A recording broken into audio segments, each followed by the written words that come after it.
Anda kembali di Anju Siang, pemirsa. Angka kasus kematian warga di Kota Bekasi, Jawa Barat yang meninggal akibat terpapar COVID-19 kian hari kian meningkat. Hari ini tampak 40 ambulans yang membawa jenazah pasien COVID-19 antri untuk masuk TPU Pedurenan.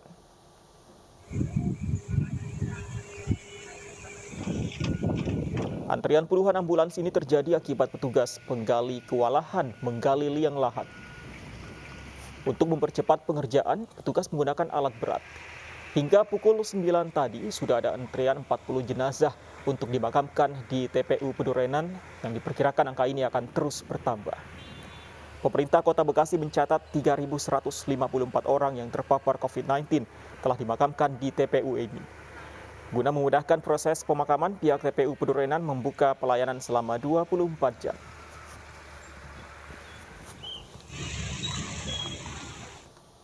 Pemirsa, mulai Senin 12 Juli besok, setiap warga yang akan keluar masuk Jakarta wajib memiliki surat tanda registrasi pekerja atau STRP.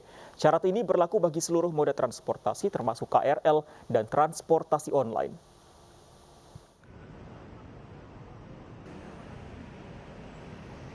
Mulai 12 Juli besok, Pemprov DKI Jakarta memberlakukan syarat keluar masuk selama masa PPKM darurat. Warga wajib memiliki surat tanda registrasi pekerja atau STRP.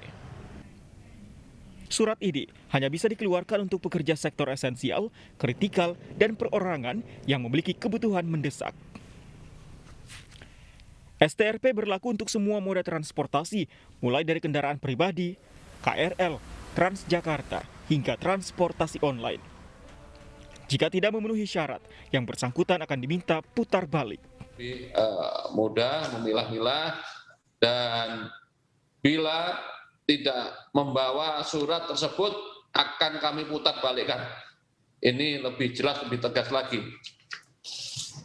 Dan ini juga berlaku di moda transportasi kereta api. Ini sangat akan membantu kita beban terutama di angkutan daratnya. Selama PPKM darurat sejak 3 Juli, penurunan mobilitas warga di berbagai moda transportasi baru mencapai 10 hingga 30%. Sementara target pemerintah 50%. Pemberlakuan STRP diharapkan bisa menekan lonjakan kasus COVID-19 di ibu kota. Tim Liputan iNews melaporkan. Ya, pemirsa, selama PPKM darurat, PT KAI Komuter mewajibkan penumpang perjalanan Jabodetabek memiliki surat tanda registrasi pekerja atau STRP termasuk besok. Dan untuk membahasnya lebih dalam, kita akan terhubung dengan VP Corporate Secretary KAI Komuter, Bu Ane Purba. Selamat siang, Bu Ane. Bu Ane, ini kalau untuk membuat STRP tentu tidak cepat karena mungkin ada tidak sedikit kantor yang harus membutuhkan waktu. Misalnya karena di dalamnya ada beberapa administrasi yang butuh waktu, misalnya ada tanda tangan direktur, kemudian juga ada izin atau nomor-nomor surat tertentu, nomor izin dari kantor tertentu. Nah, jika besok ada karyawan yang akan naik KRL namun belum memiliki surat tersebut, tanggapan Anda?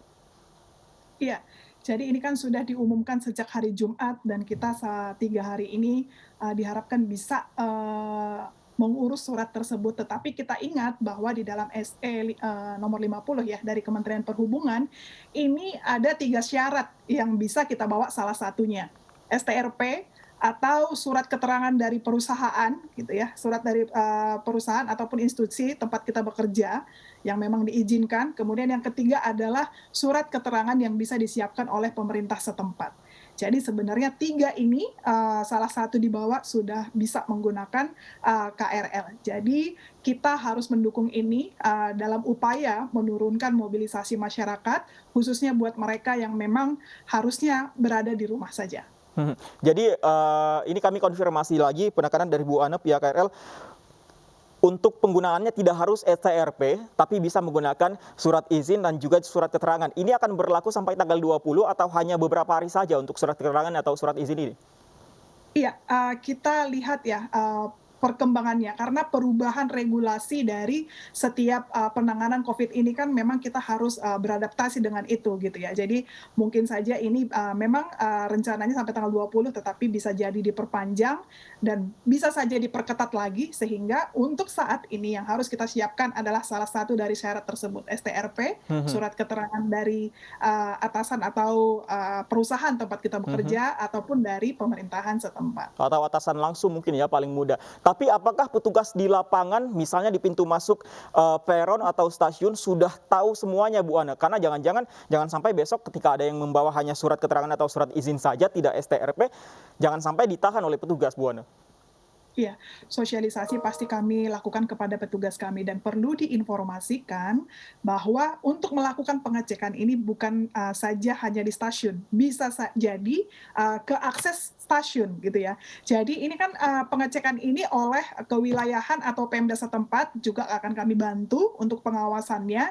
Jadi kepada pengguna jasa komuter lain bisa saja dilakukan pengecekan suratnya itu di akses menuju stasiun atau akses menuju pintu stasiun atau di area stasiun. Karena tidak semua stasiun juga besar ya, dan kita harus mengantisipasi adanya antrian dan yang lain, sehingga ini kami ingatkan kepada pengguna jasa komuter lain, pengecekan surat tersebut bisa dilakukan di luar stasiun ataupun di dalam stasiun. Tapi dijaminkah bahwa itu tidak akan memicu kerumunan, Bu Ana? Iya, saat ini yang kita lakukan adalah meminimalisir orang untuk melakukan mobilisasi ya pada saat ini. Bahkan KRL pun sebelum ada aturan ini harus menjalankan operasionalnya dengan 52 orang per kereta. Kalau dilihat ini ada kuota per stasiun. Tanpa surat ini 1 tahun ini stasiun sudah antri. Jadi antri ini adalah satu kenormalan. Jangan disebut kerumunan sebenarnya, tetapi antri harus dengan jaga jarak yang harus kita sosialisasikan. Jadi kalau ditanya apakah antri, pasti antri gitu. Jadi ini adalah salah satu bentuk. Ya, baik.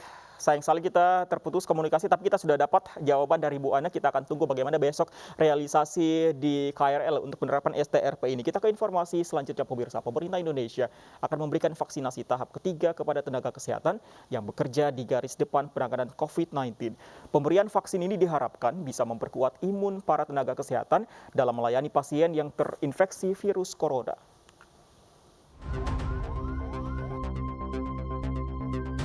Pemerintah Indonesia kembali mengambil langkah strategis dengan menerapkan PPKM darurat untuk wilayah luar Jawa dan Bali. Tidak hanya memberlakukan pembatasan untuk 15 kabupaten kota di luar Jawa dan Bali, pemerintah juga akan memberikan vaksinasi bagi tenaga kesehatan yang bekerja di garis depan penanganan COVID-19. Hal ini disampaikan langsung oleh Menko Perekonomian Airlangga Hartarto dalam konferensi pers PPKM darurat di luar Jawa dan Bali yang dilaksanakan secara virtual di Jakarta.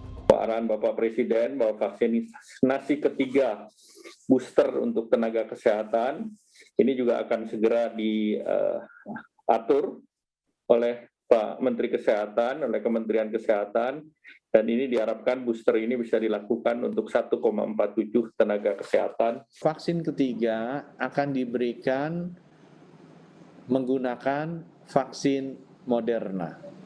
Sehingga dengan demikian bisa memberikan kekebalan yang maksimal terhadap variasi-variasi mutasi virus yang ada.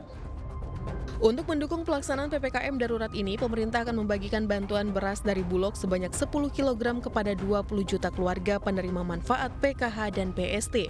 Selain itu, pemerintah melalui Kementerian Koperasi dan UMKM akan memberikan bantuan produktif usaha mikro sebesar 1,2 juta rupiah untuk 3 juta usaha mikro.